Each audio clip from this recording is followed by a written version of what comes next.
Le paradis des mers.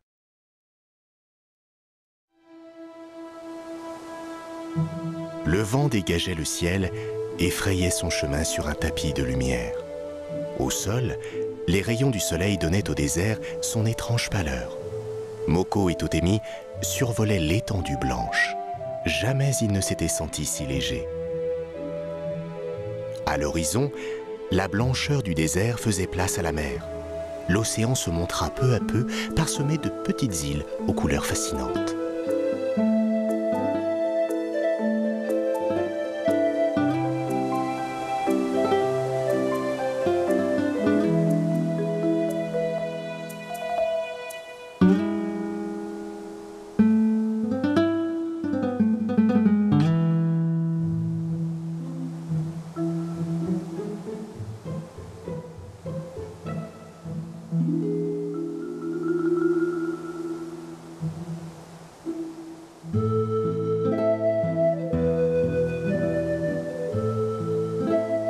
Peut-être que le bout du monde que je cherche se verra de là-haut.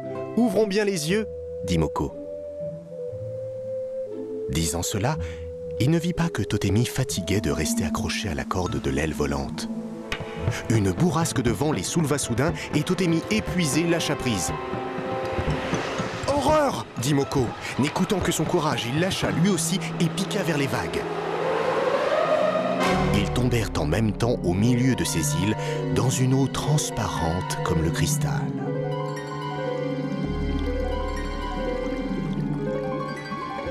Pas une vague, ni un courant pour leur barrer le chemin.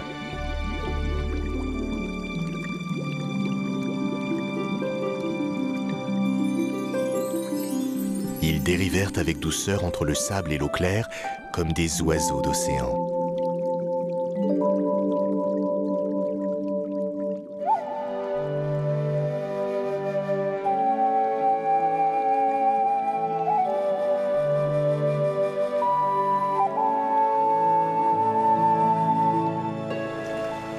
De retour à la surface, ils n'en croyaient pas leurs yeux et pensaient avoir rêvé. « Ce bout du monde-là n'existe peut-être qu'en rêve ?»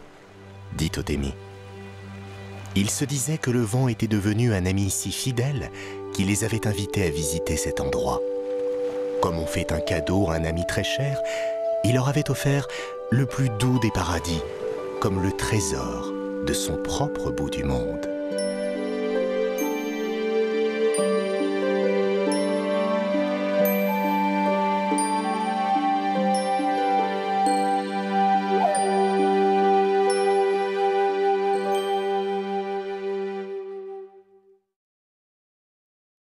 Qu'est-ce qu'un lagon? Un lagon est une étendue d'eau salée séparée de la mer par une barrière de corail. On les trouve uniquement dans les mers chaudes. Le corail pousse autour des îles volcaniques. Progressivement, l'île diminue sous l'effet de l'érosion et de son propre poids, parfois jusqu'à disparaître pour donner un atoll.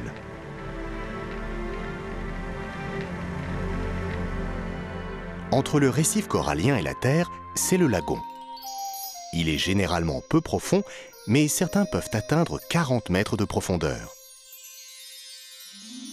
Le lagon peut présenter des ouvertures que l'on appelle des passes, par lesquelles les bateaux peuvent approcher des côtes. Il peut aussi être totalement clos. Les lagons abritent des centaines de plantes et d'animaux, principalement des poissons. C'est le monde et c'est